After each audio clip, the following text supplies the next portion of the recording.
Oh my, I cannot get that. Ever since Susman kan main Among Us VR, I cannot get ironically enough that song, that Spamton song daripada Delta Brune out of my head. I blame him. Oh, you might have seen the sus guy becoming Spamton. Yes. Oh my god, I cannot get out of my head out that song and that image now. Very cool, iconic song. Hey, did we did an edit of Spamton sus guy? I think we did, right? Yeah, we did. Oh my god! During last year, this time last year. Somehow it becomes real. I mean, technically, the fact that the sus guy is actually playing Among Us is something. I mean, it finally it doubles back. I might as well. Look, the ultimate joke is someone dying somewhere when he shows a red screen with some weird black blots in the middle because, oops, you peeped the horror. Oh no, that will be a dark joke. That's the funniest shit. I mean, the funniest shit would be him dying on live on stream. 3 days 3 days live in honor of his memory, shaking my head. Everybody keeps the stream live still. You see the mangled corpse down there. Everybody in chat 07. Oh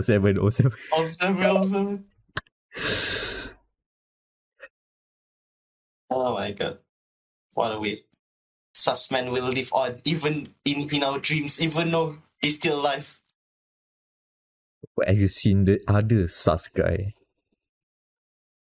It's the Vinny Vine Source edited AI image as the sus guy. When the sus guy is sus or something. When the sus guy is sus. It's even worse. The one-time joke will not stop.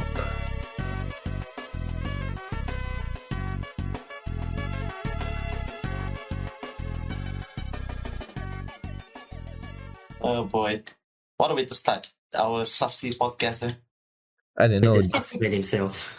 Oh my god. Someone hit the emergency button because now we have to welcome everyone to dia.log, the Gamer Matters podcast.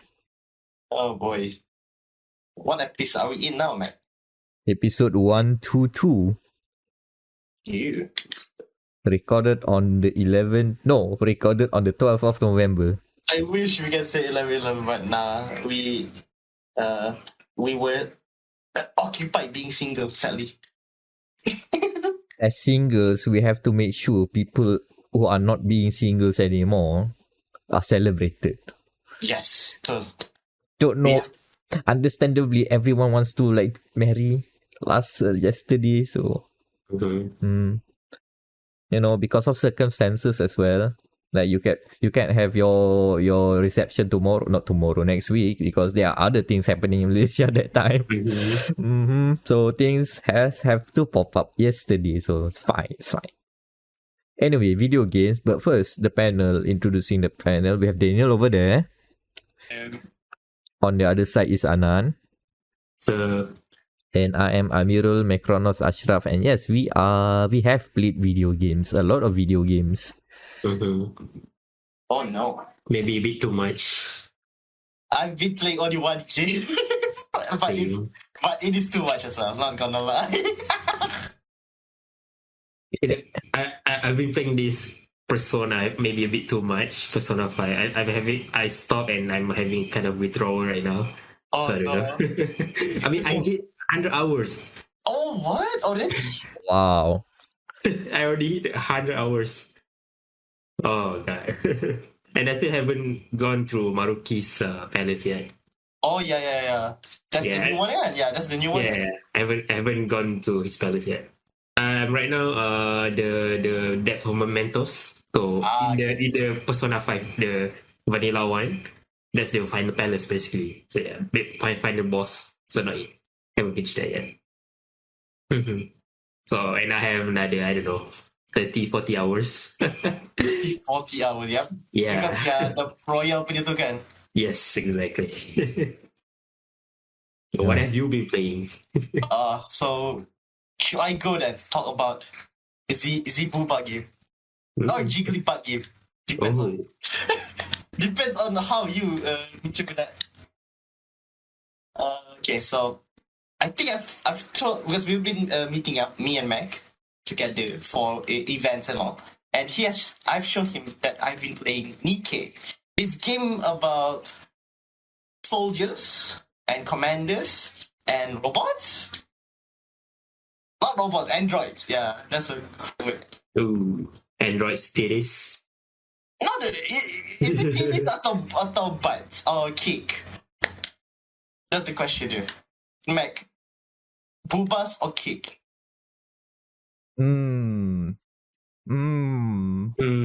That's a thick cake you got there. Yeah, that's a thing you got there. I'm gonna press the emergency button to dodge to dodge this allegations. Yeah. No wonder the name's kind of weird. How do you pronounce it? Nikke. That's Nikke. how. I Yeah, that's mean- how They don't want to get sued by Yes, someone. exactly. yeah, pretty much. I mean, if you didn't get the memo, the subtitle says it all. Goddess of Victory. What Which is is? Nike. I mean, come on, just do it. Come on. Just do it. Just do it. My God. They're challenging you. Come on. Cowards. Bunch of cowards out here. Yeah. I understand. Yeah. And I think like the best part about Nikke again is that it is. I think I said to Mike on the trip back, because we actually, this was recorded after we came back from a trip. This is the most closest that we have got into a Nier Automata like kind of story of a game since Nier Automata, because they actually basically, the premise of the story is you are a commander that is commanding a bunch of soldiers called Nikke, which are like androids. Androids like the 2Bs, your 9Ss, but with Nicer big booba, asses. nice assets, basically. And I think like the best part is that they are actually based on actual humans who have passed away, but they retain some of their I think, what's the Hideo Kojima word? Memories? Memoratic memories. So oh yeah, I used to be a soldier, macam tu lah. Oh no, these girls did not sign the consent form. No, they signed the consent form to be resurrected again. Yep. Oh no. Yeah, they did. So essentially so they are basically, remember the start of Nier Automata where 2B, 9S and 2B got exploded and then they lost. I think only 9S lost his memory, but not 2B. Exactly the same thing. And I think like gameplay wise, it's essentially remember those arcade games? I think you know this game. Time Crisis? Time Crisis. Yes. The light gun shooter. The light gun shooter, yeah, because essentially it's a light gun mini game, weirdly enough. A light gun. So yes. With a timer and all, with a timer and a reload, so you have to go in and then you reload. Okay. Tapi tu lah, with the jiggling access of. That's the thing. If you Google Nikke right now, you can find one shot of a portrait style image, which I guess is from gameplay, and you just see a red-headed girl with a black beret and shooting from out of cover, and you see a lot of her behind. I'm putting that nicely. Pretty much. Family friendly. Friendly, yes. I want to say quite the what do you say, it occupies like 20%. Yes. I wouldn't say half, but you mean the girl themselves? Okay lah, the girl themselves is 50% lah. I'm saying the visual treat there, 25% of the screen. 10% is UI, and then the 25% is like ooh, and then the other rest, oh, that's the gameplay bit. Yeah. I guess that's the difficulty curve lah. Curve. Haha. Haha. Can you not be distracted? Look at the No, enemies. you won't be distracted because the enemies they will come in like very large forms. It's actually macam a horde mode. So I don't think you have time to watch the assets. Weirdly enough. So then why are they there? Because I don't know. Because that's how they want to sell the fucking game. Just because like, oh, everyone like glances on someone's phone like, oh, what's that? Oh, You want to get the voyeur gamers on the subway to like glancing like, oh, is that the selling point? Because if you say like that the gameplay is like that engaging, then you have no time to actually look at anything else other than where to shoot and a reload. Yeah, it's essentially, if you cut off the animagical physics, it's basically Time Crisis. Like, yeah, reload, reload, shoot, reload. Oh, by the way, I found the guild's name. It's Rapi or Rapi. Rapi. Oh yeah, that's I'm trying. I think it's voiced by Kira Bhakthan, I think. Tubi. Oh yeah, it's voiced by Tubi, the English version of Tubi. I see a pattern here. Yeah, I just realized. Yeah, when I first played, I was thinking, and then every game you can actually look at the CV and the voice actors, and Kira Bhakthan, aka Tubi.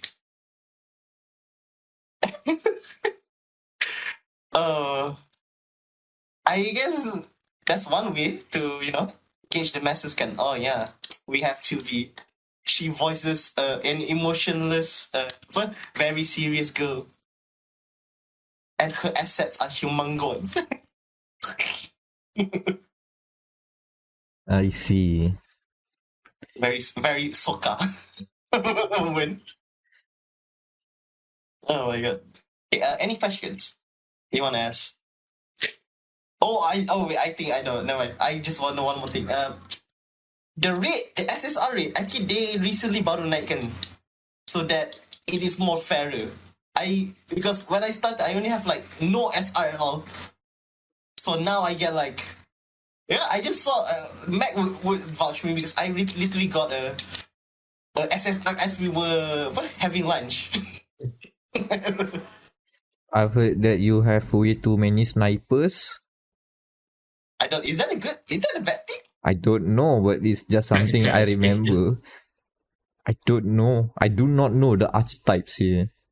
Like, okay, you have your sniper girls, you have your normal assault rifle girls, and what else? The cannon girl. Yeah, the grenaders. So basically, you have your boom girl, your shoot girl, your snipe girl. Okay, do you have a small-ish girl but has a big explosion thing to compensate for her size? That's an SSR character. Of really. course. That's just Klee. That's just clear. This one, I think she doesn't have a name. She's like a code name or FC something. So basically, she is very, sad. Small explosive girl. Yes. 100%. And I hit all your archetypes. Okay. Yeah, tapi itulah, the writing. That one thing I like about it, even though it's a free game, the writing is pretty good. Like, you are a commander, kan? Tapi you are the most incompetent commander that the humanity have. Why? Because you're the only one that graduated. Everybody died. Oh my god. That sounds like a light novel premise. Yeah, premise. And one thing, the first 5 chapters, you are terrible at your job. You almost got killed twice by the 5th chapter. How are you? That's why. How do you even have this job? He's the only one.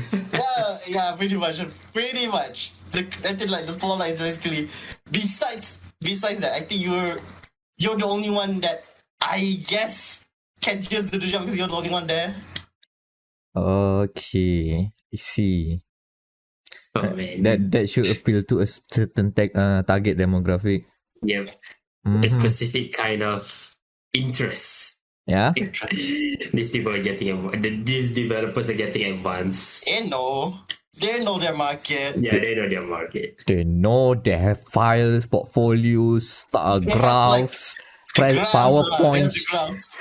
The PowerPoints, if we appeal to this hikikomoris, if we appeal to this target demographic, they will send you loads of money. You know why? Because reasons. Anime titties. Anime titties. No, depression and anime titties. That's how. That is the Yoko Taro punya model. Depression and titties. Espresso latte, Depressed latte. Yes. recipe for success. Apparently, in these trying times. Apa lagi? What else I can talk about it? Like, it is really it's not even that big. It's like 5 gigs. So tak banyak. Basically, Okay lah, for phone stuff, game lah. yeah. Hmm. For the basically a shoot 'em up. Yeah, Yeah, I mean Apex and Quality Mobile is like multiple gigs. Really? yeah. Calling mobile now is 6 gig. Yeah. For mobile, that's holy shit, it's big. And yeah, like you can also besides that, you can also expand your bond. Here's your favorite Android Nikke. Get to level 10. She will, I don't know. What's the persona word? You spend a long time together. Every time you spend your time like build social links. You spend a long time together with so and so. Mm-hmm. Very good. Oh, curious. Do you guys know the developers of this? It's a Nikke. They called it. It's also the company's called Nikke as well. But I have to check who is the developer. Is it like I guess this is a developer that forms just for this game? Is it like that? Because I have no idea. I have not seen no name, names that I recognize being attached to the game. It's just like, oh, this game appears somewhere, and then they have a lot of promotion, and then everybody is on Anime Time Crisis. Okay. I'm not sure. Is it like a big studio just hiding their name? I think it's a big studio hiding their name. It feels like it. It does feel like that. Because like it looks polished enough for it to be like big company. Oh wait, composer Hiroki Sano. Okay, That's why. some OST from here. Big name. Holy shit. That's why. They got Sano Hiroki as a composer. Yeah, This is not small time developer. Nah, no way. They are hiding their name. Yeah, so like military new style lah. They hiding. Maybe they are, I don't know, just test market for something like time crisis shooter, modernized. Yeah. I think they're just trying. Okay, will it stick? So if it sticks, yeah, fine. Still get the money. If not, okay, it's not a dark spot in their record. Fail game, no. Okay, I found a name. In some of the key arts.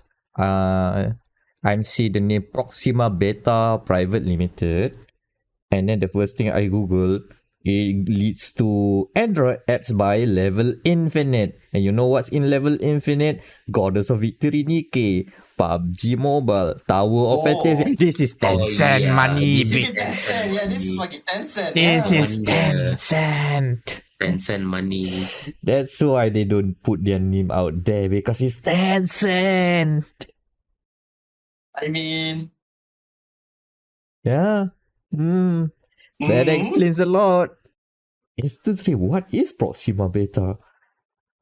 Oh, a company based in Singapore, but also part of Tencent. So okay.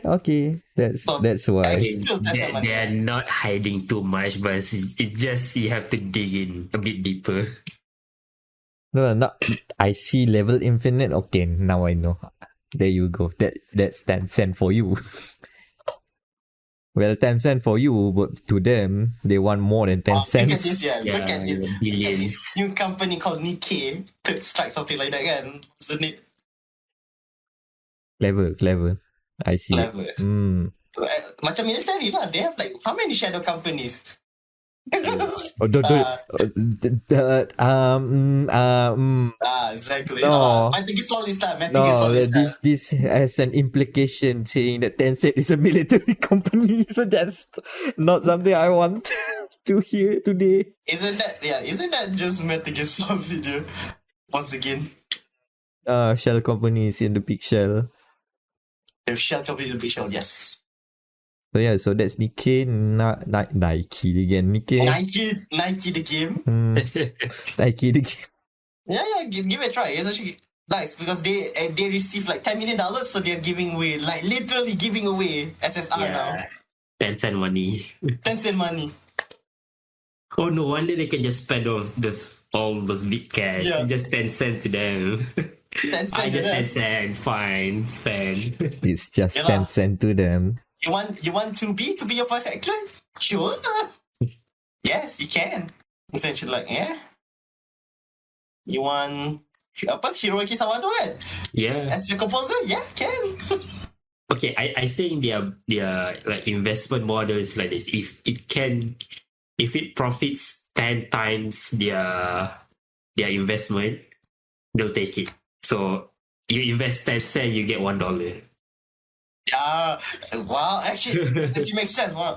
Yeah. Invest If it makes you 10 times the return, yeah, why not? Oh, yeah. That is Nikke. Very cool game. 10 out of 10. 10 cent out of 10. 10 cent out of 10, yes. Or it's 110%. Ooh. They go overboard. Yeah, pretty much. The extra 10, yeah. Yep, pretty much. Makes sense. Alright. How do we go from here? How do we go from 10? Okay, I know how we go bigger budget. Yes. Let's go bigger budget and let's talk about the elephant. Well, it's not even an elephant. The elephant in the room has been out now. We've already teased in the last episode before. We've been playing God of War Ragnarok. I've been playing God of War Ragnarok.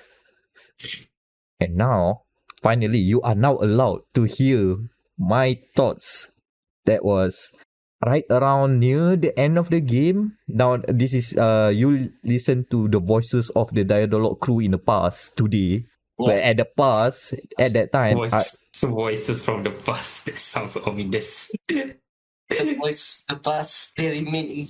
They remain deliberately made as such. Yeah, the context is that I was almost near to the end of the game. I have seen the big stuff. I have seen most of the spoilery bits. You will listen to the non-spoilery bits. But if you have played God of War and you want to talk about the things that people in the review are so afraid to talk about because of, spoilers, you listen at the end of the podcast. There's gonna be a long gap and then the spoiler talk. We're not spoiling the ending or whatever, but there are gameplay mechanics that are super associated with story reasons, so we just have to put it somewhere else. But for now, this is God of War Ragnarok, thoughts and impressions without the spoilers.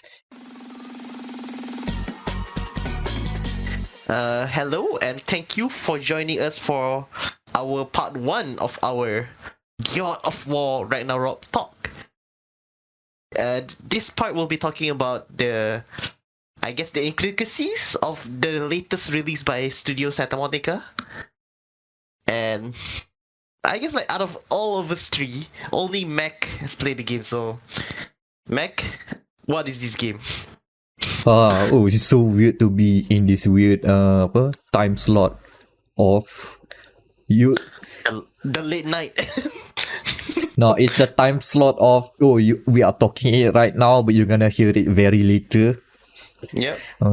But yeah, God of War Ragnarok follows the story of God of War 2018. By I mean story, I mean you have to know what happened in 2018 because this game will just spoil whatever that is. I mean the game starts with the God of War recap new game, settings, accessibility things. That's the main menu layout. The first thing you have a God of War recap. You have to know the whatever happened with Kratos and Atreus, because this is basically following up everything what happened there. So by the way, it's a direct sequel. Direct sequel. I mean, timeline wise, it's just like a bit more like a few winters ahead. Okay. So Atreus have his voice has cracked. So His drone chest hair. He's taller than the dwarves. So the dwarves are not happy that he's taller now. So Oh no. he's teenage lah already. So it has been a while, but Ragnarok will basically say, oh, this is the consequences of the actions of God of War 2018. Prepare to know everything about God of War 2018. The fact that they will just casually just say, oh, you know that time? Oh, we did that thing. So everything's gonna be spoiled. By the way, I'm gonna spoil God of War 2018 because talking about Ragnarok without like touching a bit about 2018 is gonna be too much of a dance. But we are going spoiler free for Ragnarok for now, for this bit. Alright. So yeah, it's a video game, and I mean that properly. Like, it's a video game in a way that it is telling a cinematic story, but it never forgets that it's still a video game. Like, there are like early moments where, you know, they I think even in 2018 they did this trick. Kratos is getting injured, and then you can see the health bar going down. They didn't do this a lot lah, but at least the first few things, a few minutes or first few hours, they do a lot to remind you, despite we are going with the over the top things and the many intricate animations and motion performance capture things that we do, this is still a video game and you are in control. So yeah, I do mean it as actual video game, not a joke. This is because there are a lot of games, like even from Sony themselves, right? The PlayStation Studios, a lot of them like pretend to like make a game to be a movie rather than, you know, a game.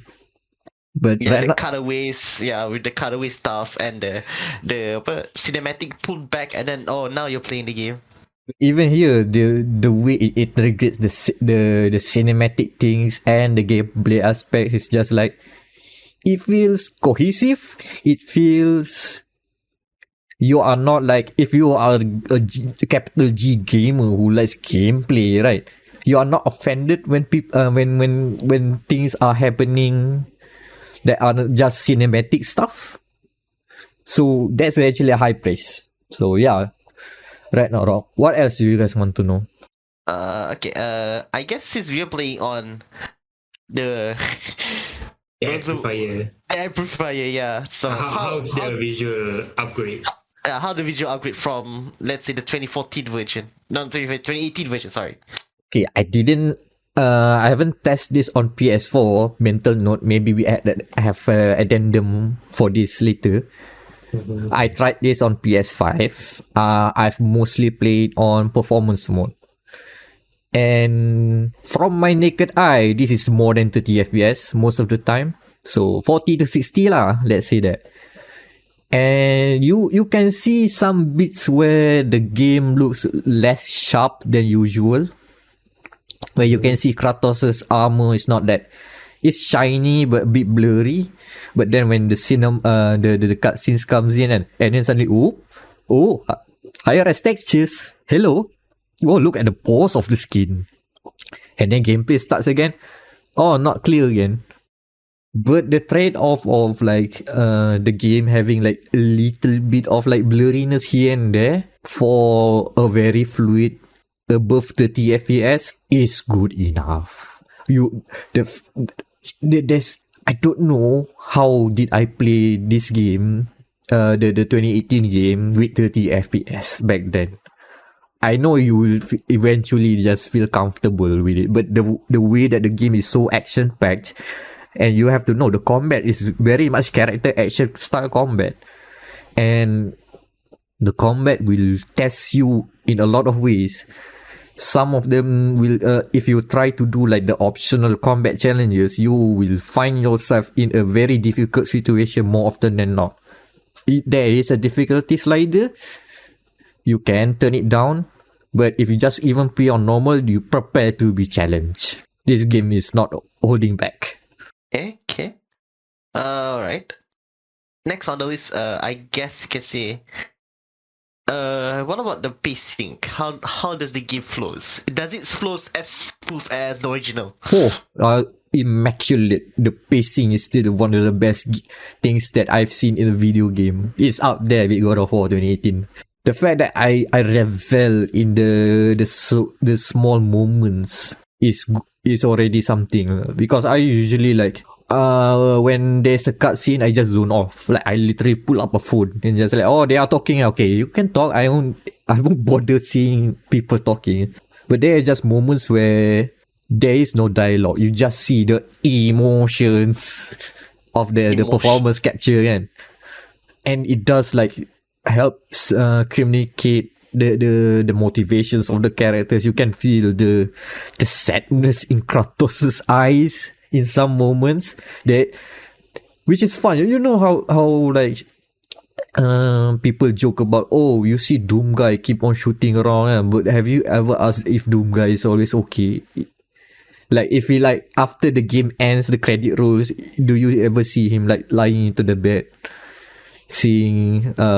pondering whatever actions that he have made?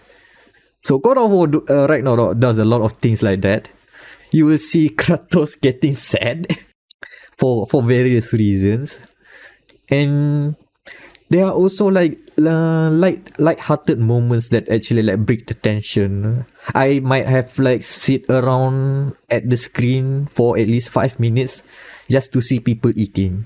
A long looping animation of people eating, because the previous moment was like very intense. Things have to like, okay, simmer down, relax, have a seat, eat, and that's it. You just see people eating. There's a prompt say, hey, move the analog stick to stand up. Nah. Wait, just see Kratos like playing with the sausages. It went long enough, like Atreus like push his dish out. Okay, I'm done, father, waiting on you. And now he's waiting. Just seeing Kratos like playing with his food. I mean, he eats it, but still it's like a looping animation, like, oh, chop. But you really revel at it, because the game goes to high places. There are like moments where everything is popping off, and then it needs those kinds of moments to like, okay, simmer down, relax a bit. And the way it does it, I think I've mentioned it is off record, but we have to mention it. The way God of War Ragnarok is like present you, the pacing, it feels like you are being guided to it's like a fine dining experience. You are guided your first dish, your second dish, the third dish, third to seventh start dish, with the appetizer, and then something weird, something hard, something big, and then you slow down a bit, and then it feels like very, very crafted, very curated. It's that tightly designed. So even though like it doesn't feel like things go too long, and there are just like good moments where they keep you engaged. At least there is like one character that I've grown to hate, and I'm glad that the game made me hate him. And I'm very glad to follow whatever this character is doing. Dancing with spoilers, I know. I need to stop myself. Okay, what's next? Alright, so we talk about pacing. Okay, what about your impression? Because I'm pretty sure you haven't played the first game, right? I played actually. Oh, okay. So what impression from these two? How different it is? If you played God of War 2018, you kind of sort of already played Ragnarok in a way that everything feels familiar. Not the world, but rather how it plays. Mm-hmm. Like you still have your over the shoulder camera, the God hand style character action combat, which even back in 2018 it feels weird, but actually it kind of like over time you'll get used to it. The camera also like kind of cleverly like tracks the targets or the opponents that are in front of you, it will always be in frame. They kind of like nudge you to see them clearly. Of course, there's gonna be like the enemies at the back and outside of the screen, and there's again say hello to the Forza style opponent markers. They are still around, and also you do have a pair of eyes on your back.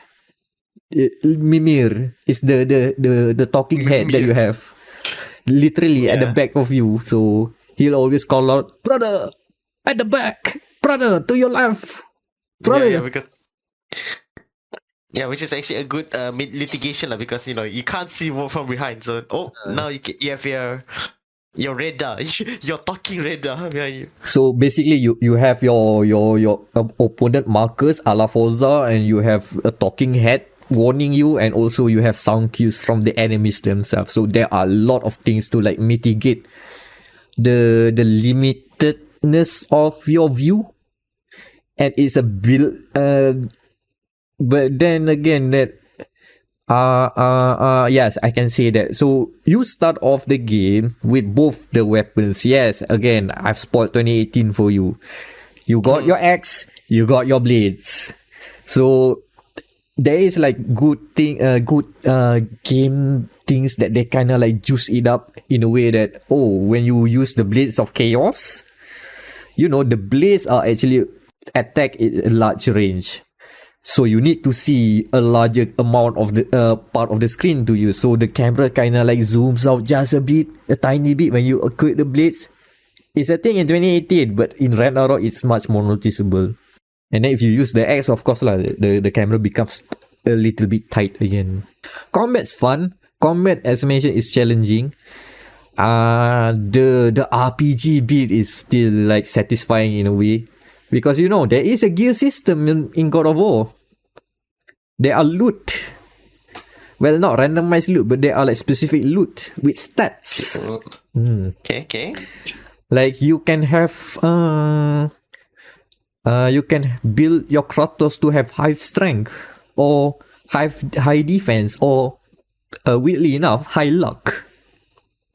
You got the luck is a stat here. And also a point on the luck thing, there's a lot of like clever nods and winks and nods, but not outright addressing the fourth wall breaking thing. But they address like stuff like, Kratos is kind of lucky in a way that he can beat all the gods here. So there are like very slight nudges of saying in the story, addressing gameplay aspects, which I find rather nice. But it's not too much that they are breaking the fourth wall, which they don't go meta here. But they're just enough to know that, the gameplay systems are not existing in an entirely different realm. People notice that. And do you like boats in God of War 2018? It's okay. I can say there are more boot sequences in Ragnarok. And no, not just in, not even in Midgard, because the consequences of your actions in 2018 have led to the events that will eventually become Ragnarok. And right now, the 9 realms, as they call it, the Norse mythology world, they are suffering from Fimbulwinter, which is for Midgard is basically eternal winter. It's snowing everywhere. The lakes are now ice. So basically winter season lah. But there are other realms that are affected differently. So you're not just going into a winter wonderland right now. No. There are other kinds of environments. There are tropical environments. There are swamps. And there are caves. I haven't seen sewers yet. I'm not sure if that counts as a sewer, but let's just say there are no sewer. There is a village. So that's new. Right, so I guess like to make it short again so that we can go into the spoiler part 2 spoiler. I guess final question again.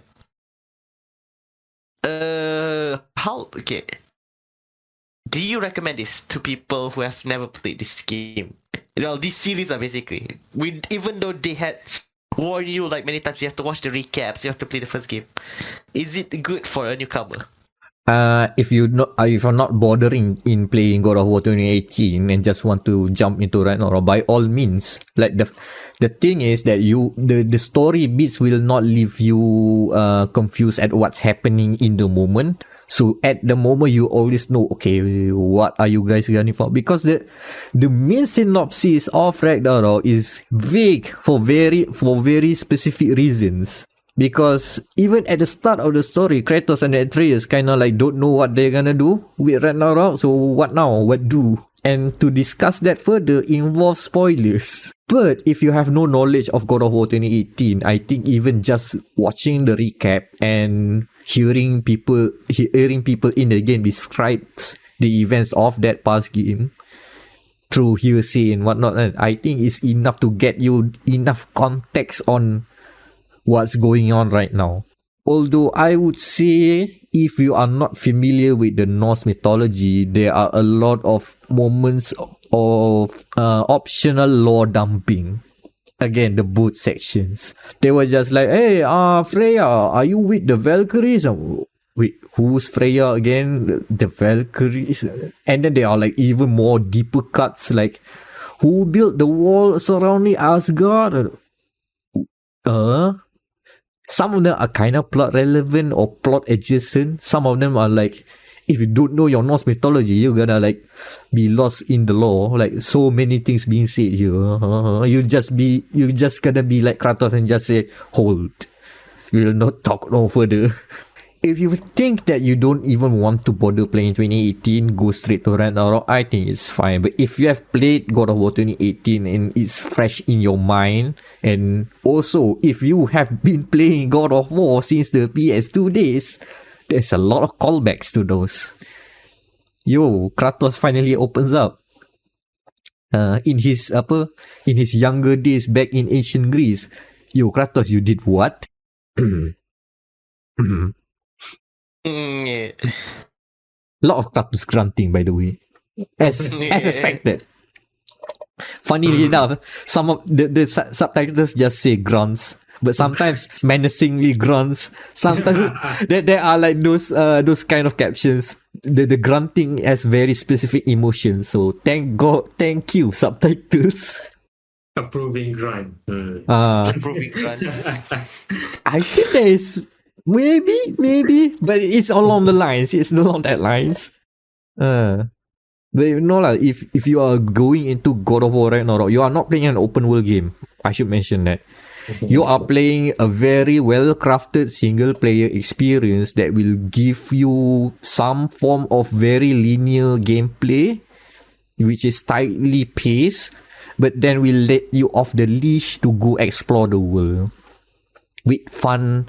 Well, fun. For some people, it might be fun. Fun puzzles, rewarding exploration, a lot of money in terms of motion capture and cinematic stuff. So, a lot of visual eye candy there.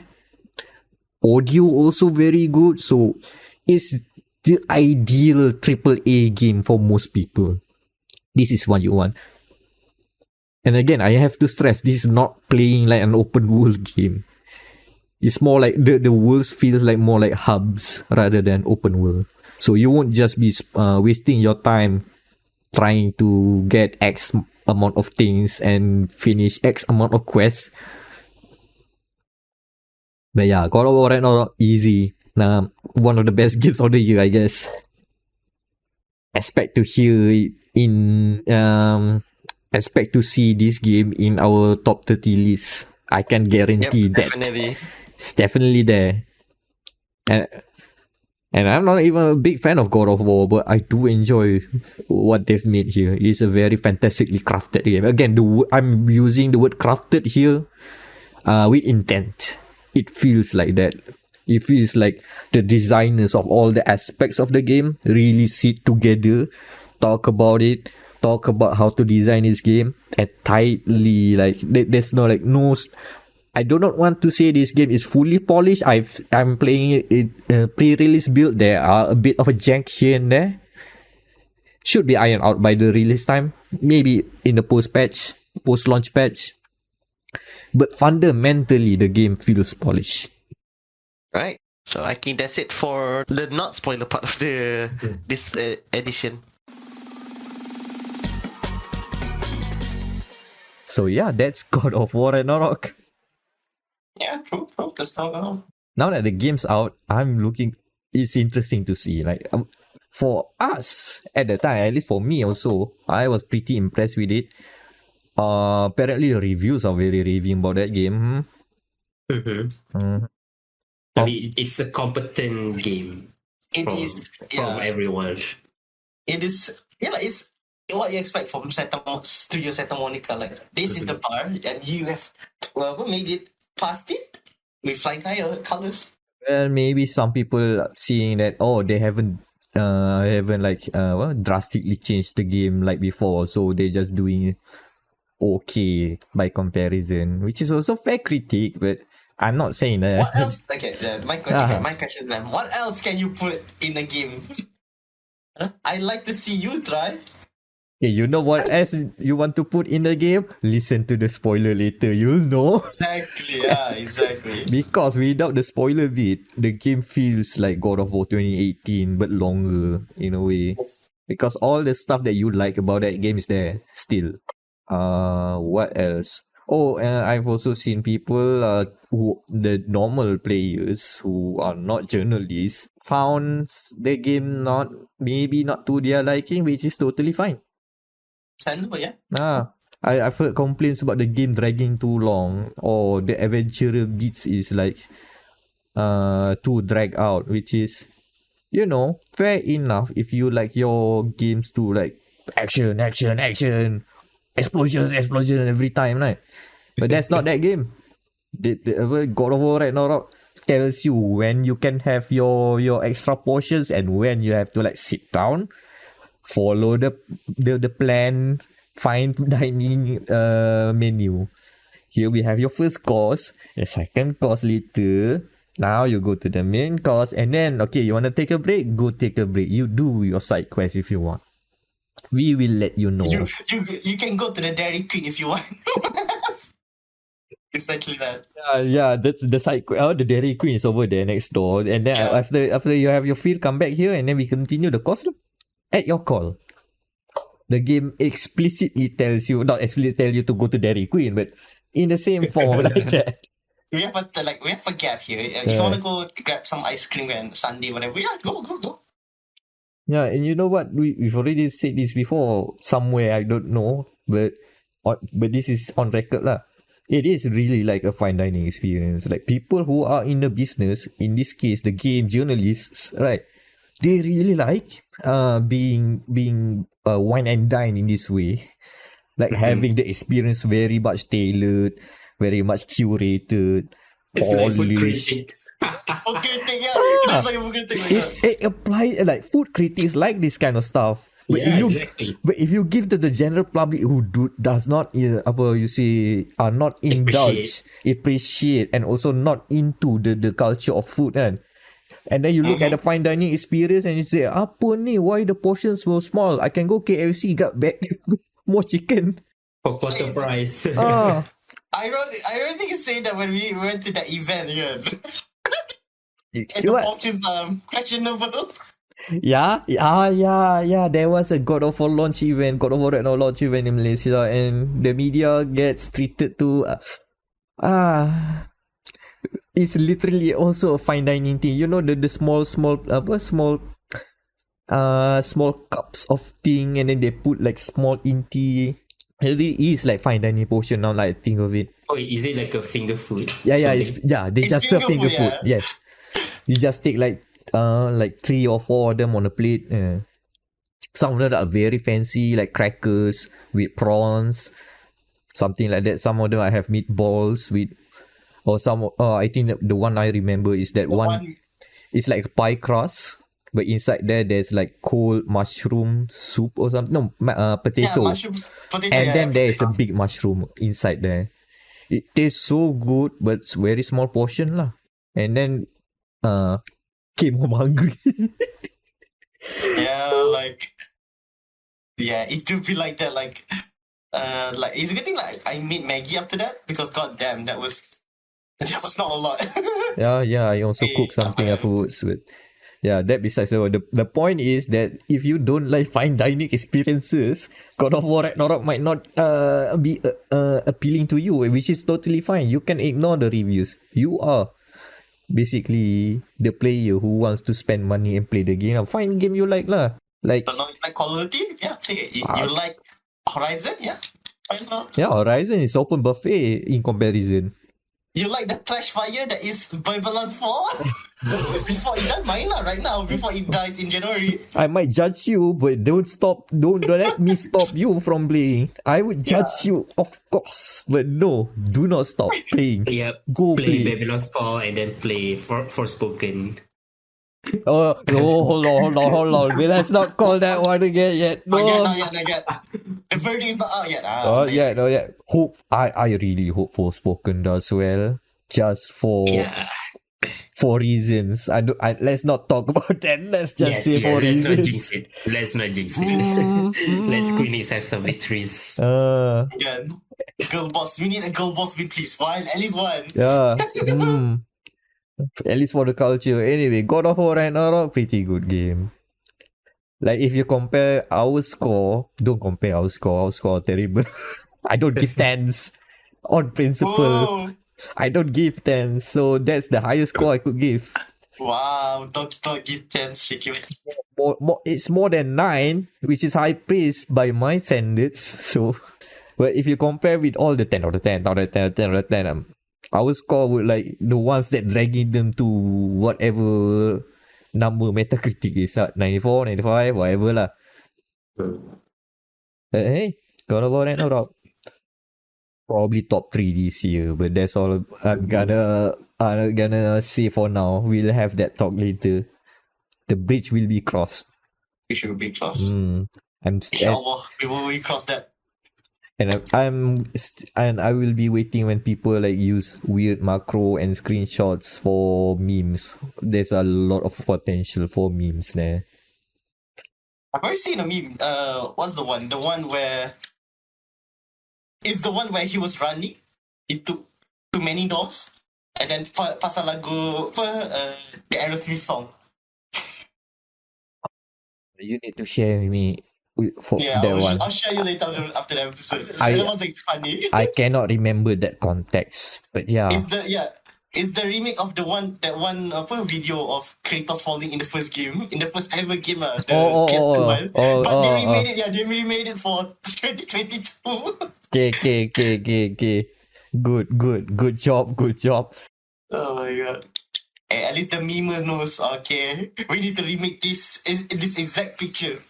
So, Meck, one thing I forgot to ask, Ken. How is the performance, Ken? Is it okay? Okay. Did we ask? You already asked lah. I think it is. Oh, yeah. But I say this lah, on PS4, it's playable. That's my question. I forgot that was my question actually. PS4 is playable. Better, yeah.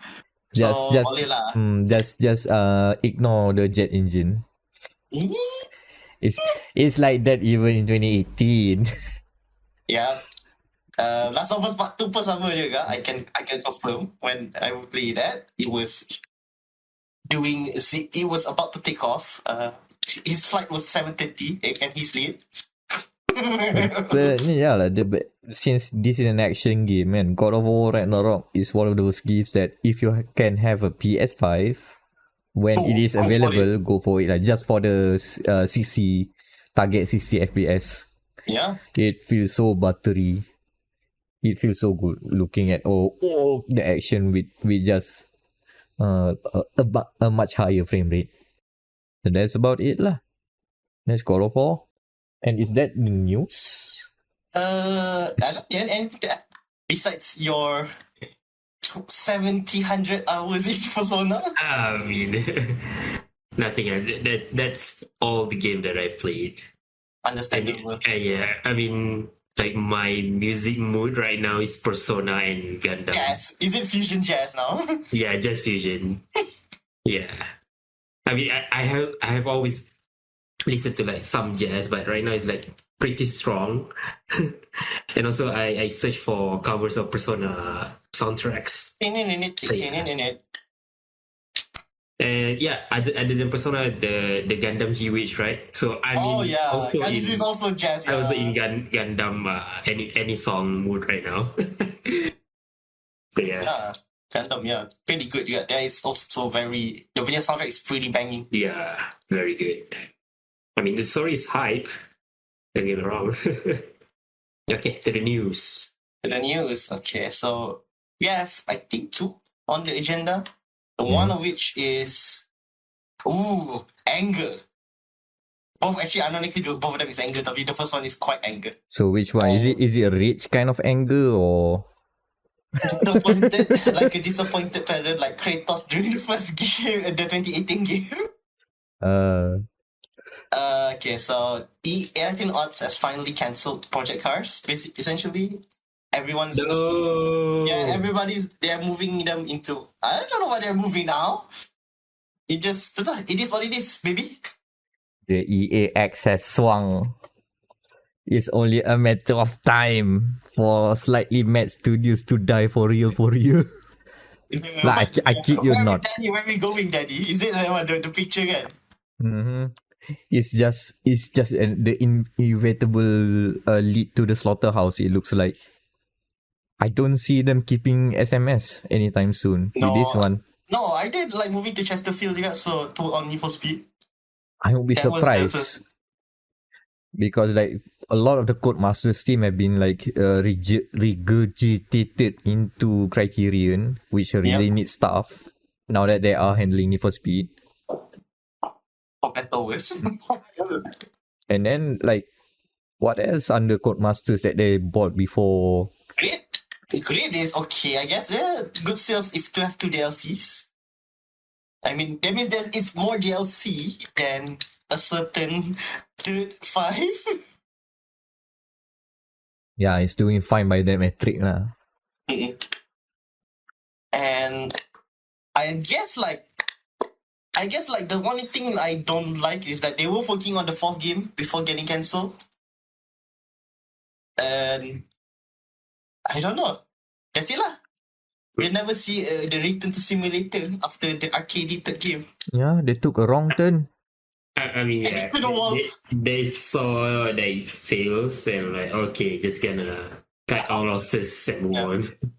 Tapi I've heard like they from the guys in the EA Codemaster Discord, like, they might be using it to make NFS shift balik. So an actual shift trip. Actual shift. What comes around goes around. Or the other way around. Yep. But that's the fun thing. The whole bit is that Slightly Mad Studios started out as making not Project Cars, Need for Speed Shift.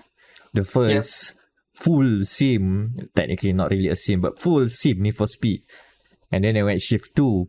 And then they said, why we are doing under EA when we can do our own IP? Oh, Kickstarter, what's that? Hey, why not we make our own IP? Go full sim. And then they went Project Cars. And then they went full simmer with Project Cars too. And then suddenly, hey, let's make fun car games. Project Car 3. And then that. Yeah. Fronten lah. Yeah, that kind of sad. Especially after they got bought under Codemasters. Now there are like so many racing games under one roof. And then they got bought by EA. So now they have the racing games monopoly. So why would EA want another racing game when they have like already a strong solid 2 or 3? Yeah. NFS, they have Dirt. They have F1. Oh no, Dirt died as well. Dirt dies also. Because they have the Java RC license now. So this series can die. Oh, yeah. I mean, they have F1. What else? They have F1, they have WRC. They can still have the grid game if they want to. And then... You want to see Sebastian Loeb do the grid?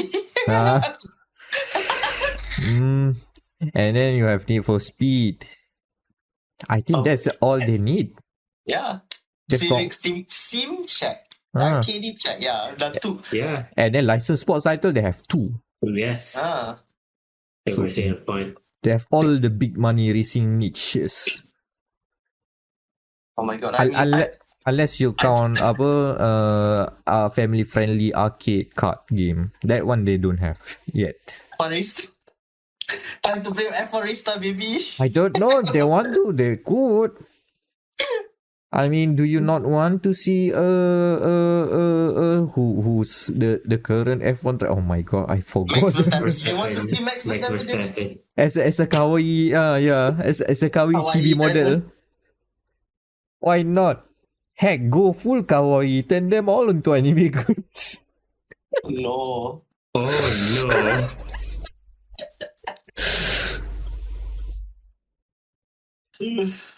The pain. And then- I can feel the pain from this monitor. My god.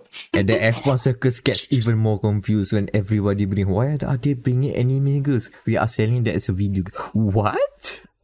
Yuki Tsunoda has to wear a helmet. Like that. Sorry, Yuki. It is what it is. It's just business. This is business, Yuki. Yuki has to apologize to everyone on the grid for bringing culture. Oh god, no. Poor kid. Anyway, Project Cars 3, Project Cars in general. Anything else to add? Yeah. Tu lah. Yeah, racing game right now is in a tough state. Like GT7. At the start, in the start it performs and now it's underperforming with the updates. Like features that were in the GT6 isn't here yet. You know, selling cars back. I need my 2 million. I bought the wrong car. Can I get my 2 million back? And Forza is just doing Forza things, so it is what it is. That one we have to wait next year lah. We will see what Forza things they are doing with the new Forza Motorsport. Greedy. More greedy. Oh yeah, that game has driver avatars. They can do that. Oh, I wouldn't be surprised. GT7, it's a good thing like GT7 is too Japanese. If not, can imagine that. Imagine instead of a driver doing every win. No, this is doing the greedy. Instead the dance. That sounds. In some ways, them not getting in the program is actually saving grace. yeah. They are sheltered from the weird culture that is monetizing emotes. Even in a racing game, like Oh my god. Yeah, so the next news and our final news. Quite a heavy topic, I think, because it involves one of our, I think like technically it's pretty good game juga. One of my favorite games. Doom Eternal. Mm-hmm. And it's considering there's because if you notice if you play the game and then you notice in the first 2 DLCs the music change because essentially they have changed composer. Am I right? Yep. Shit. From Mick Gordon to someone else. And now we know the reason why. Oh So- boy, it's a lot to unpack. That's why. But first, we have to roll back into the context. First, the whole drama begins with not really about the game. The game's good, the game's okay. But rather, the Doom Eternal OST. Yes, the Doom Eternal OST. It's a soundtrack. It is a thing that is available as a pre-order that is associated to a collector's edition or something like that. Mhm. So it's a thing that was promised. It was a thing that was announced during the big Bethesda E3 presentation when they announced Doom Eternal is coming out. So Yes. that is a thing. And then we are not going into Mick Gordon's statement yet. This is just the context. Yes, So it's just context here. So after that, the game got delayed. And then after the game got delayed into like March 2019, 2020, when did Doom Eternal come out? 2020, right? Okay. 2020? Was it 2020 or 2019? I Should- don't remember. should- 2020, yeah. Okay. Okay, they delete the game. Then the game released on the March of 2020. But the OST was deleted, which is weird. But also like, okay, whatever lah, game OST lah. And then when people got hands with the OST released, and then they noticed, hey, how come the audio sounds off? Like the edits are off. It sounds weird. And then it becomes like a whole drama. I think Mick Gordon like tweeted one or two things saying that no, this is not the thing I would do, something like that. And then the more ominous tweet is the one where he replied to someone asking about, are you gonna make more games with Bethesda or something like that? And he just said, nah. And he just said no. Nah, in the realms of this not gonna happen. Which like sparked a lot of alarms. What happened? What the hell? People are not talking, but the fan base are like speculating and everything. And then the hammer dropped on its software side. And it's a long Reddit post. It's an open letter about the Doom Eternal OST. This is written by the executive producer of the game and also the studio head at id Software, Mr. Marty Stratton. He basically outlined what happened, and a lot of them involve late contracts and late deliverables. So the way it is painted that it seems like Mick Gordon doesn't deliver his job. That's the way it is painted. So it's like, okay, everybody feel that. Mick Gordon does not respond to anything about Doom until today, 2 years later. I did NDA. I'm pretty sure that's an NDA. That's why he has to like. 2 years is up. Yeah. The bomb has been dropped, and you know what happened since the last 2 years? Lawyers going back and forth. So this is a mess. ZeniMax lawyers or something else. Yeah, ZeniMax lawyers are just evil. So the full story is that from Mick Gordon's side, even though a lot of the details that's in the Reddit that the Reddit post is kinda correct in terms of the contract was made late. It's true, but the context of why the contract was made late was even worse. Now that we know the full the story from this side of this side of the fence lah. So the thing is, from the Medium post, Mick Gordon realized that there is a Doom Eternal OST when it was announced on that day of E3. That was the first time he got a hint about we're making an OST. Also, it's not just a Doom Eternal OST. Doom Eternal OST it's something like the name of Mick Gordon is attached to the product. It's being sold as the composer Mick Gordon's Doom Eternal OST. And he has no contract to make an OST yet with Bethesda at that time. He was only obligated to do, he has a contract to do work to create the soundtrack of the game. And that's it.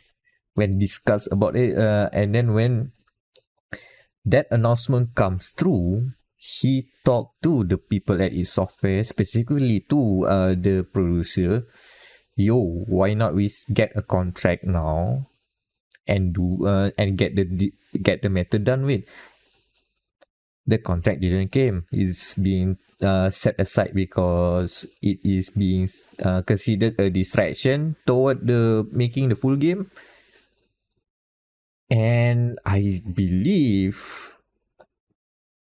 the full contract only came through not because he asked id Software, but Gordon went to Bethesda directly saying, hey, I haven't have a contract to make the soundtrack that is attached to my name or something like that.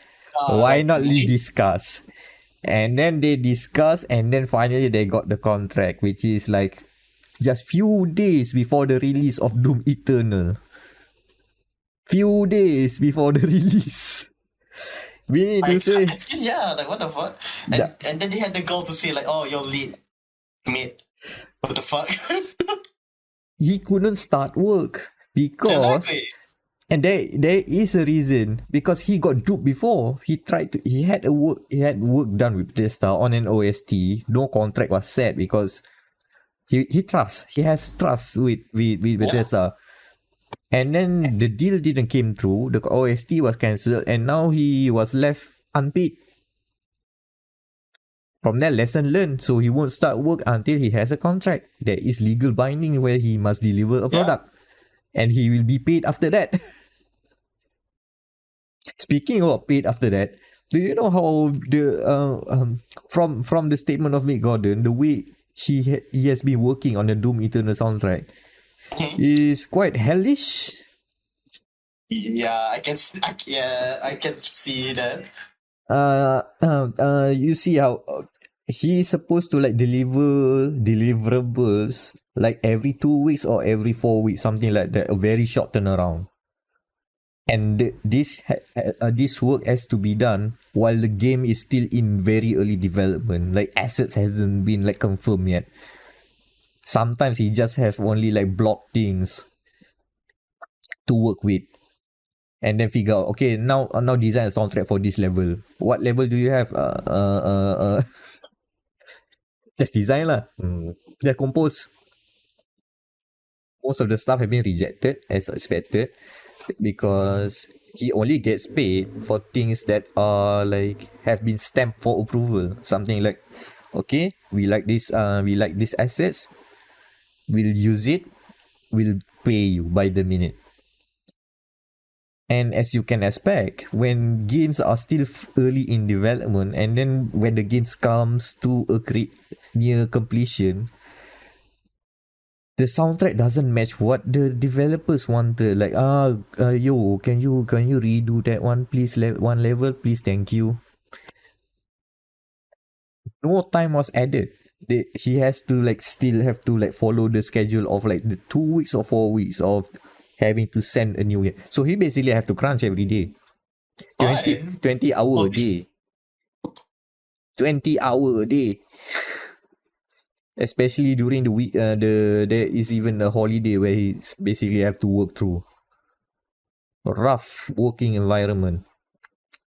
And there are instances where the payment doesn't come through because the developers are not signing the stuff yet, because they want to like properly confirm the confirmation, whatever.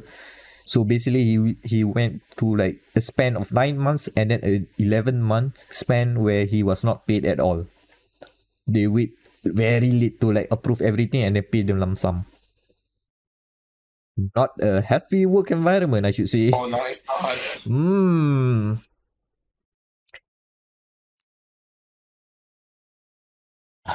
So that's the work for the main game's OST is grueling, but also because of the OST, it also relates to become an issue, because there are work that was basically the work that was rejected, right? Those should be still be under its software, but it won't be used in the game. And by not using it in any way, Mick Gordon will not also get paid for it, because that's the agreement they settled with. But then for the OST, somebody has a good idea of bringing all the cut content into the OST, into the soundtrack. Of course, Mick Gordon is pissed off, which is one of the demands he's putting here, is that he wants to be paid in full, because at the moment each software only paid half of his work. It is half of his work that is being agreed upon, yes, but the other half that was supposed to be not used at all, was being used. So now he demands compensation. Okay, understandable kan? And then the other is, he requested to redo the Doom Eternal OST, make it better, because the one that was produced not all of them is his handwork. He was only contracted to do 12 songs in the Doom Eternal OST.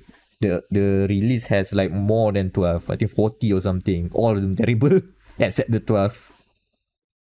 Why? Yeah, I wonder why. Uh-huh. So he requested that as well. And then the last thing he requested is to have that Reddit post being dropped.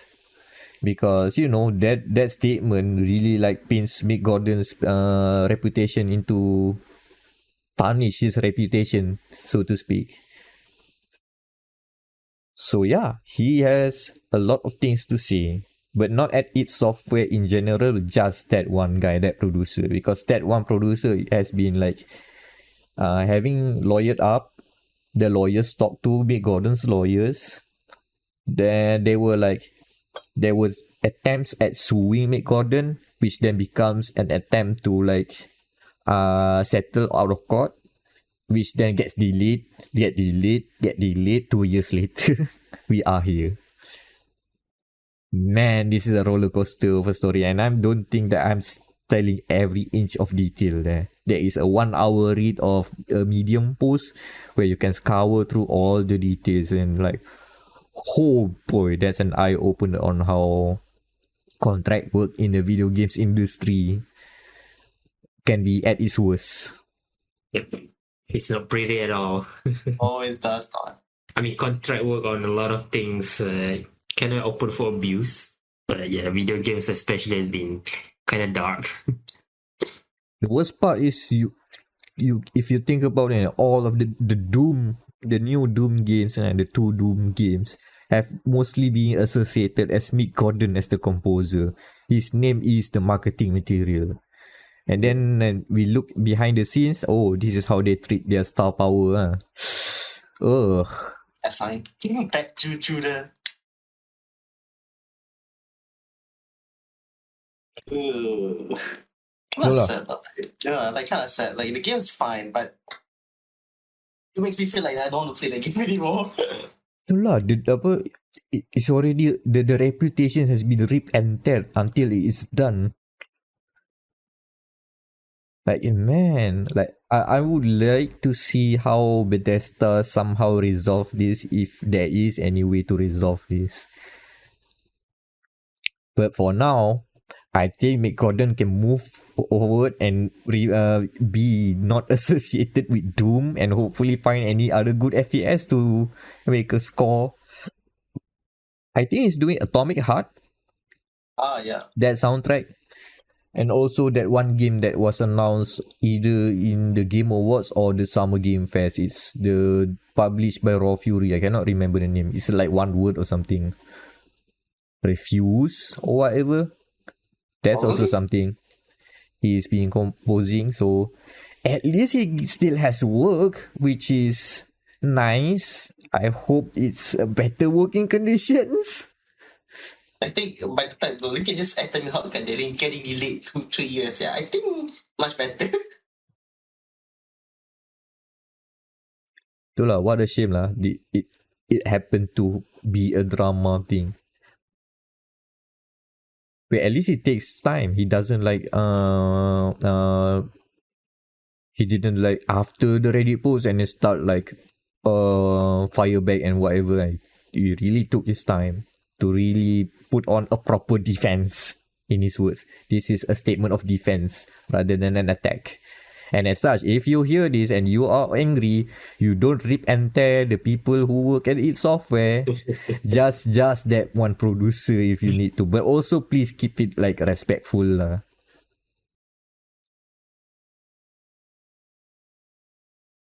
Microsoft, how much bullshit do you need to clean up? You have Activisions. Yeah.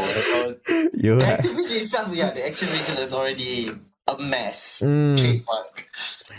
And then thing, like they have to somehow offload all the ZeniMax lawyers. Stop being litigation heavy. Like, god damn. What else are they? Oh yeah. I mean, Microsoft sort of cannot catch a break with controversial companies right now. And they are also slowly become a monopoly if you are Sony. So yeah, you better watch out, Microsoft. Next year we see Square Enix under. Before we see Square Enix under Sony next year. I mean, unless they fall because of their NFT project, I'm not sure where Square Enix will go from here. To lose money out of their NFT project like that. They already did. Oh, really? Oof. Oh. I mean, it's not working. NFT is like the yesterday thing. It's not hot anymore. When they see Final Fantasy money making more than NFT, I think that will stop the CEOs from doing more harm to the world. I think a lot of people ask, why are they still committing to NFT when the market has gone sour? So I think it's a Japanese thing. Like, you already committed. It's not time to pull away. See until the end, rip and tear until the end. Yeah, there's a problem with people with egos. They cannot stop. They have, the deed has been done. You have to continue.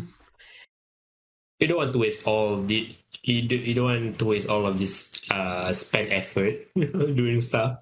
Yeah, we're gonna lose money, but we don't lose face. We tried, we failed. Oh well. Anyway. That says a lot about our culture in a way, right? We tried anyway. Too afraid to say we failed. Too proud to say we failed or we did an oopsie. Yeah, that's how life goes. But at least we know the harsh bits of the video game industry sometimes from time to time leak around. I mean, we didn't discuss the one thing from last month. That was a mess regarding some voice actor. No. That a lot of messy stuff. So it's always a miracle when a game ships. Now you know why people like in game development when they say, "Oh god damn, finally the game is out." It's a relief. They've went through hell and they've delivered something. Yeah. I mean, for a lot of developers, they were like, okay, this game is a dumpster fire, but at least I got my name on the credit. Because plenty of cancel projects, you don't get your name. Like, let's say a developer, okay, they work on a game, cancel. They resign, move to another studio. Okay, what have you worked on?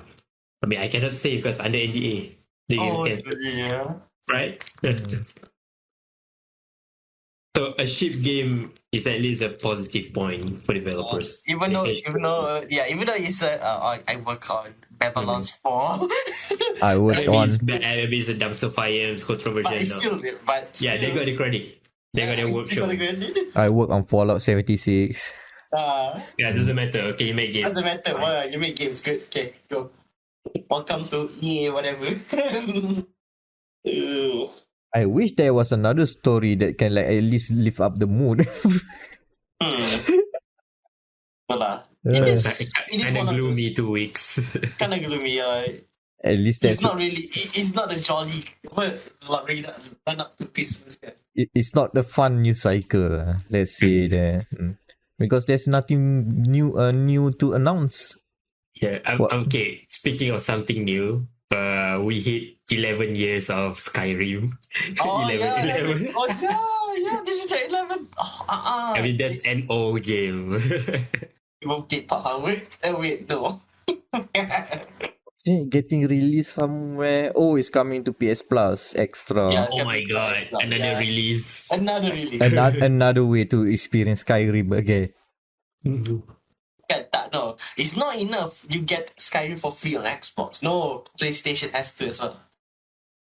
Oh my god. Bethesda still have like PlayStation can still visit Bethesda from time to time. The shared child. I mean, Microsoft have to because the trade watchdogs are watching. Yeah. No monopoly. No monopoly. No monopoly. Yeah. If they say like they just acquire them and then let them run as normal publisher, then they have to do so. So I hope they really actually like Starfield into PS5 after an exclusivity deal. Because that's the only sore spot on Xbox only exclusive, right? Yeah. Because the idea was like for Bethesda games, it will still be a multi-console title. But then suddenly Bethesda announced, oh, Starfield is coming only on Xbox Series. And like, Oh? No. And, Like, nah. Like, nah. Okay, I'm sorry. It's like, nah, sorry. It's only Xbox only. I mean, it would be interesting because under the same company, but not in this landscape now. You can't do that now. You almost own everything. Cannot. Oh, sorry. Hmm. Oh, yeah. Why do I get ads now? Oh my god, sorry. My phone, if you can hear that, guys, my phone just got an ad. Okay, what ad? Is it something you can share? What ad is that? I've already skipped it. I don't know what the fuck was that. See, the comedy writes itself sometimes. Oh, yeah. So that's the podcast? Yeah, that's Yeah. yes. No worries. There is a lot of content still. Especially if you are sticking around for the spoiler at the end. So what's Oh, on the yeah. thumbnail? Can we put can we put anime part? Next to Ben Stiller as Kratos. Yes. Yes. Yes. The moment I see that commercial, you're in the thumbnail, man. Yeah. I'm not putting Christopher Judge Kratos next to an anime girl. Nah. Put Ben Stiller, yes. put Ben Stiller there. Yeah, sure. What else? Oh, put them all in hell. Put them all in hell. No, just put fire. Yeah, no, don't even put hell. Just put fire everywhere. Or fire in the background. Yes. And the dead car. Yes. That car, yeah, that car. The car's on fire as well. Someone's project car was left dead somewhere. Hopefully, It's on fire as well. Oh no, someone put it out. hopefully someone takes it as a bonfire later and restore it over. But not today. Today that car's dead. Yes. So yeah, social links. Alright. I have been Daniel. You can follow me on Twitter. That as long as Twitter survives for the next Oh 3 my months. God. I forgot. Yeah, I have to change that. Must Twitter Elon dies. Yeah. Must Elon mau sabotage? Yeah. If Twitter is alive by the time you hear this episode, you can follow me there. Well, you can follow me. Oh, Well, you you can. Well, it end. Like FL4KY, I'm working on a few projects. One of which is coming after this podcast will be a review on the Acer Predator projector. Mhm. Or the APP. I just realized that. That's actually a good acronym. And also Call of Duty Modern Warfare 2 2022. Never not fun to see all the full Never not thing. fun. Yeah. Oh, yeah. I mean, you have to add the year now. It's like buying cars, man. Wait, It all comes the back next to 10 years, cars. in the next 10 years, you can play Call of Duty 2 2020. No, Call of Duty Modern Warfare 2 20. Wait, I guess 44? No. Make Call of Duty 2 Modern Warfare 2 2022 remake in 2024. 20. Oh my God. Just make it more ridiculous. Put all the numbers there. Whatever. All the numbers, yes. All the numbers. What do they mean? I don't know. The numbers, Mason. Yeah, the numbers. Yeah. You can find. Hopefully, it's still there. Drop near the R4EP and 1R. The R4EP and 1R. No projects in the pipeline right now. But yeah, Meck. Familiar name there dropped here. Yeah, that's all I'm gonna drop. Somehow. Somehow, I'm just gonna drop there. That's all I'm gonna say. And I have been Mekronos Ashraf, Meckronos. Find me on Twitter where you can. As we have made mention, there is a review of God of War Ragnarok over there on gamermatters.com. What else? I can say that I'm also reviewing another game that is not yet released, but you have to stay tuned to find out. The special surprise. I mean, take a guess what other games that are still not out that is coming this year. So, yeah, take a wild guess. You should have hit one. Yeah, finally a review of Paw Patrol Racer. That's very bad RNG lah if you hit that. If you pick that. Somehow that is related. Anyway, that's not the Game Matters podcast. And Money. F money. F Malaysia money. 3.4 is today. It's for Singapore. Wait, what? How much is that? SGD timer at 337. Oh god.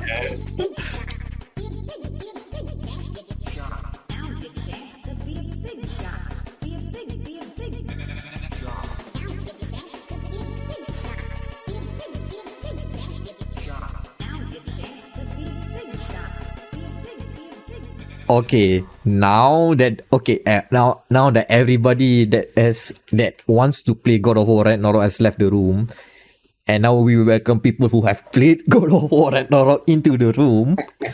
Time. Yeah, welcome back. Oh boy, God of War Ragnarok. Oh boy, this game. Again, if you are here, you are expecting to hear spoilers for God of War Ragnarok. Maybe not the full spoilers, because at the time of this recording, I'm still not quite finished yet. We are not talking about the ending. We're gonna put an addendum to that maybe.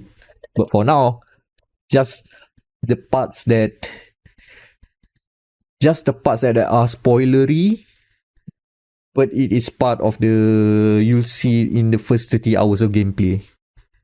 First 30 hours, as if it's probably gonna be like a 40-hour game. Yeah, I think it's probably I think like someone said it's 40, 45, maybe.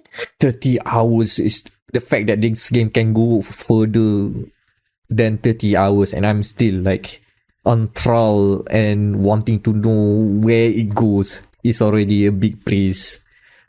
Because I thought I'm gonna be done with like maybe hour 25 or hour 30. Oh no, it keeps on going. Alright. Okay. So, yeah. What about the story you guys want to know? Thor, because I think like we can talk about that scene. If you can you talk about that scene, the part where he kills and revives Kratos? Which looks badass. Yeah, badass. That, you know what? That's the thing I've been dancing around when I say this game is a video game. It does the Metal Gear Solid style kind of like, fake out death. Yeah. You are fighting Thor, the god of thunder, and you are trying your best. Kratos is trying his best. And then suddenly, fall down. And then you see the tip screen. Basically, the game over screen, but you don't see press X to continue, huh? And then Thor said in the subtitle, "No, I'm not done with you yet." And then he revives you. There's a game over screen, and then you are being revived. Alright, again, I'm saying God of War Ragnarok is a video game. That should be just a cinematic thing. No. We're gonna remind people this is a video game. But we're not like going over it, for breaking it. But maybe that's kind of for break. But I can assure you that does not happen a lot. So they use their one-time one-time fall. Yeah, like the last game with I forgot who was it. The guy, the one of the blacksmith, Sindri, I think. Brock and Sindri. Yeah, the man like pushes the camera. Yeah, that's the only one fall break. Good to know. Brock and Sindri still gets a lot of camera time. They talk a lot. Okay, Thor Thor is, even though he looks like that, he looks. I don't know if he, Accurate. I think it's like most accurate. yeah, not accurate fat Thor, right? And also, he's still menacing, which makes it even more scarier. He looks like that, but he can kill people easily. Like, oh, what the hell? He basically single-handedly eliminated a race. There is no race war. The giants just die under Thor. Like, what the hell? Thor is something. But have you seen Odin?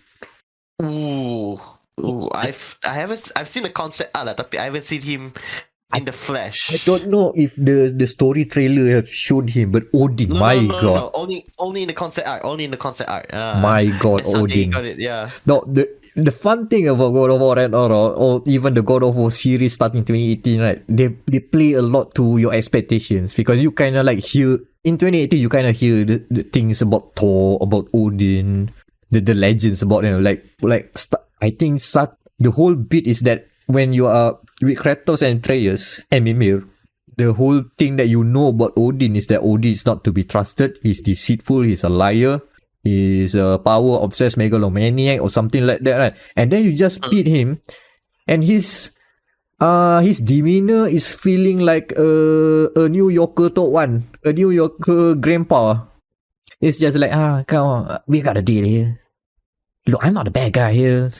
I'm trying to do the best. Like there's I mean, he's very rough on Thor, his son, for whatever reason. But when he's with Atreus, he feels like your very lovable, friendly grandpa that you might even trust him.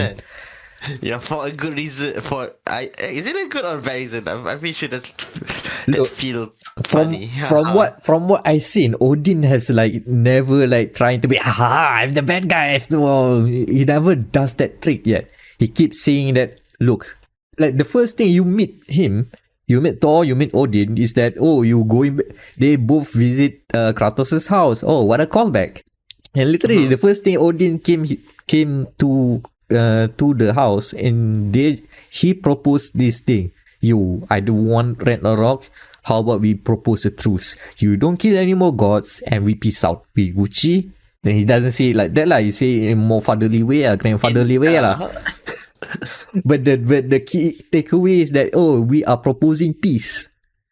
But of course, Kratos and Atreus know already, like, do not trust Odin, and they remain distrustful of him.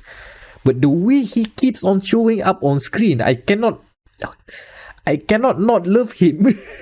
It's just like, look at Top 1 doing his Top 1 thing. He's doing that. Okay lah. So yeah, the extended cast of the Norse gods are fascinating. They may not live up to what you expect, but they deliver nonetheless. Okay. What about Freya? Because according to the trailers, guys, she's like hammering Kratos now. Oh yeah, so, Freya is still angry mom mode at the start of the game. Hey, you know what? This is the gameplay spoiler I wish I could talk about, but talking about that, there's a spoiler. The double spoiler. That's a double spoiler. Oh no. Okay, one of the cool gameplay things that God of War Ragnarok does is you're not necessarily playing as Kratos all the time. Oh, I see. And Ragnarok is not a journey of Kratos and Atreus necessarily together. It is a journey of Kratos and Atreus, but not necessarily together. Oh no, is this a Tales of Two Sons punya moment? Okay, Oh, is that spoiler? Okay, never mind. No, this is a spoiler talk. So I'm teasing you guys here. So essentially, there will be moments of because also I should mention during the thing about the Odin visit, right? Odin even go talks to Atreus and saying, "Yo, wanna go to Asgard and help out and learn secrets? You know you like secrets." Oh, I should also spoil one thing about God of War 2018, just to be sure you guys are on the same page. You know the ending of God of War 2018, you go up at the end of the journey, right? And there's a low-key reveal at the end. And when I mean low-key reveal, it is revealed that Atreus in the Norse mythology is also being referenced as Loki. Yep.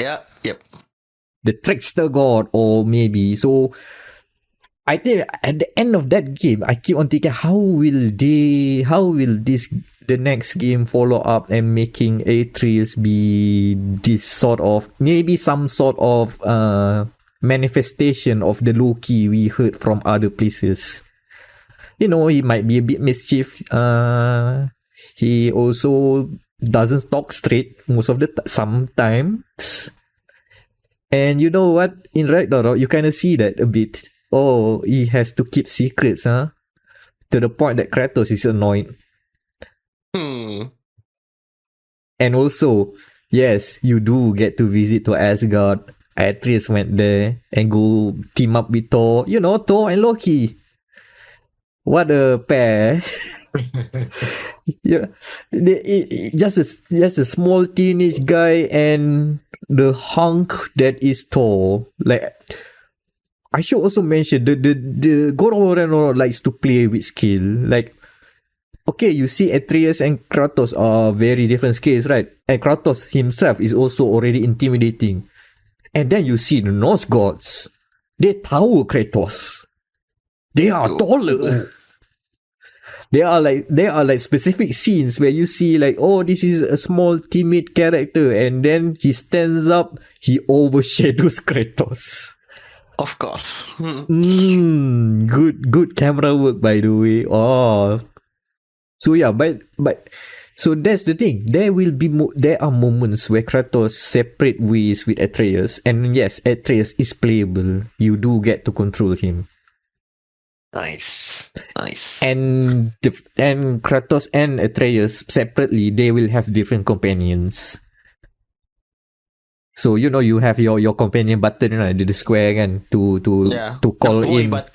It used to be the boy button, but no, there are many different companions there. You know what? Brock and Cinder can be a companion, a temporary companion. They will also help out.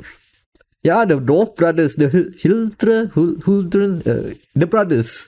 Yeah, the brothers. This is so Nordic word so hard. The dwarf boys will be helping out in some moments of the game. But in the moments where Kratos is separate with Atreus, most of the time Freya will be your second your companion. To the fact that even some of the animations of the going into the boat is basically just they swap up Atreus with Freya. Like, oh, okay. Yeah, eventually she found peace. As in, okay, we strike a deal. I don't have to be mad at you forever anymore. Because we have a common enemy. Let's take out Odin. And fight for Ragnarok. You want to fight for Ragnarok, right? Alright. The weak haha. Also, I should mention another gameplay spoiler. There's another weapon. You get a new weapon for Kratos. So it's not just the axe. Yeah.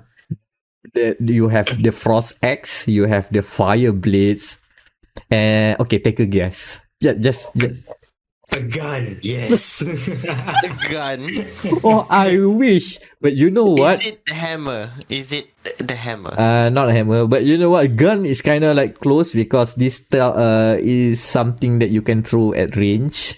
Oh, okay. Yeah, I forgot the word for it. Is it trident? Close. But okay. There are aquatic elements, but it's not a trident. The story is crafting is involved going underwater. Yes. No. Go back. It really. I think very simple weapon. It's a spear. Yes. Spear. There you go. Stop there. Spear. Yeah, wow. Okay. Here's the big drop I want to do.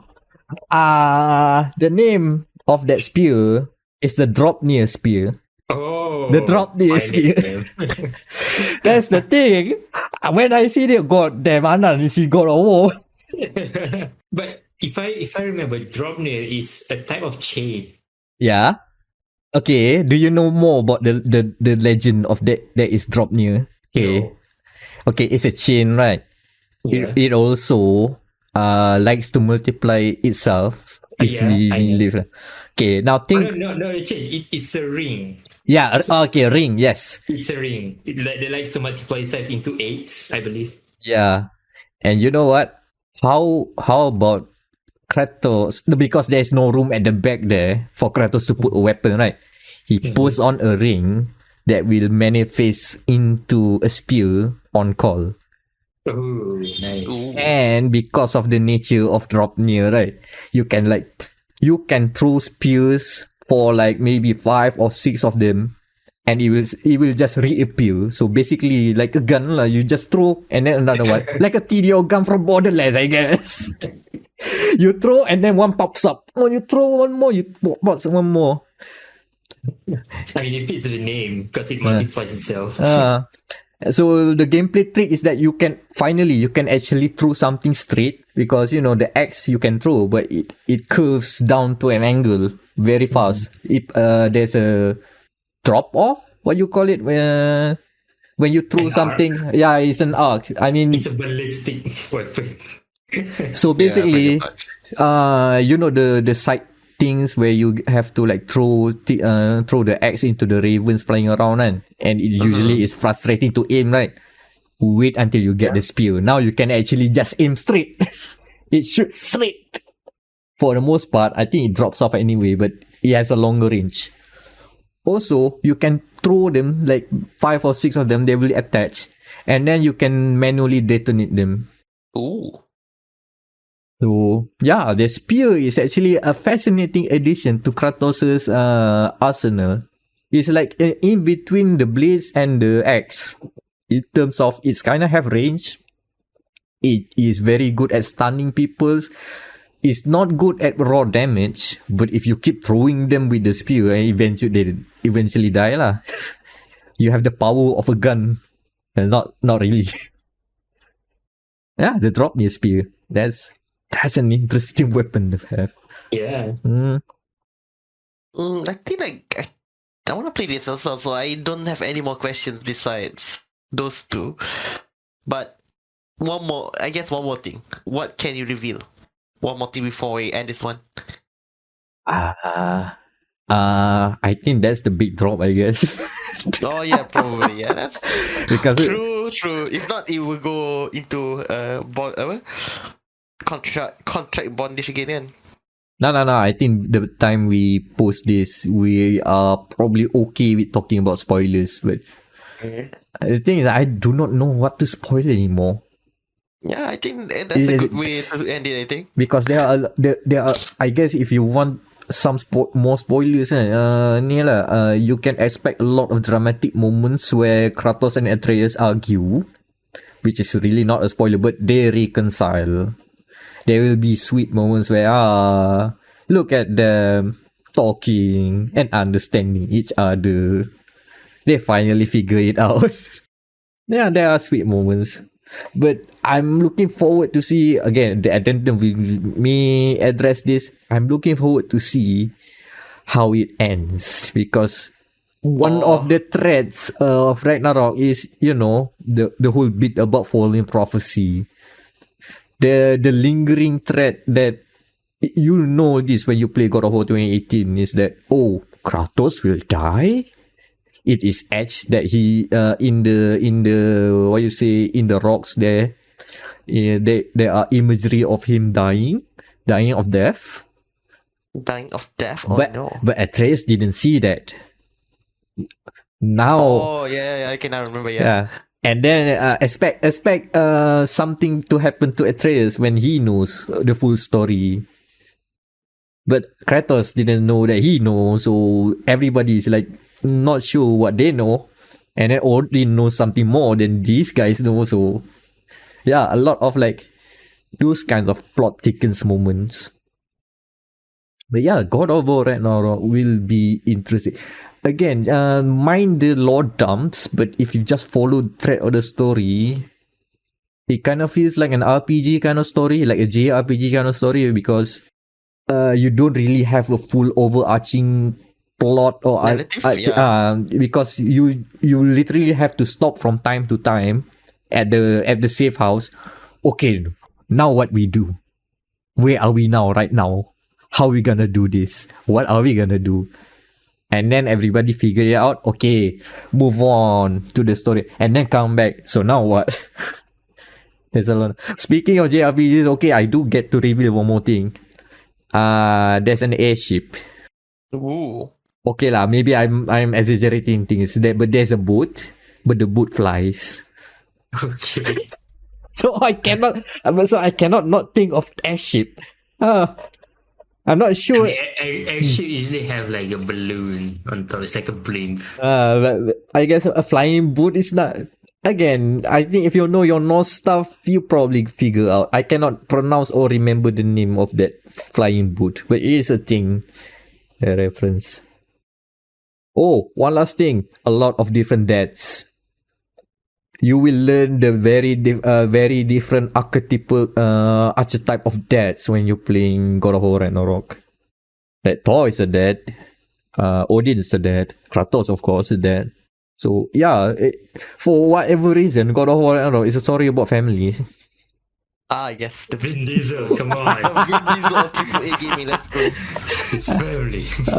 This is a story about family of what's the word, of godly proportions, because this is still a story about gods arguing that but still it's still more about family. But at least it's not grimdark or torture porn. This is more palatable. Again, this is a good fine dining experience, but for games. So are you saying that The Last of Us Part 2 is sandpaper? Or the cafeteria, or the Skola cafeteria then?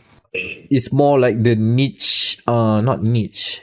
It's a very specific food restaurant that, there's the restaurant that insults you every time you go. Oh, the Karen, the Karen, A French restaurant. That kind of restaurant, the one with the gimmick one. The Karen restaurant, yeah. Mm-hmm.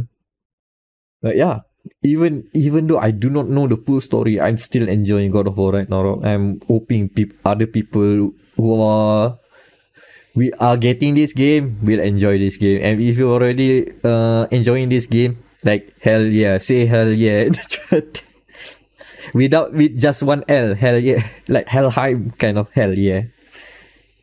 Anyway, that's enough spoilers. I think we can go back to no. This should be the end of whatever episode this gonna be out. So yeah, that's it.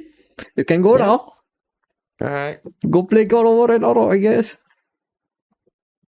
No, you should have been playing. Why are you here if you're not playing? I've played it already. Like, yeah.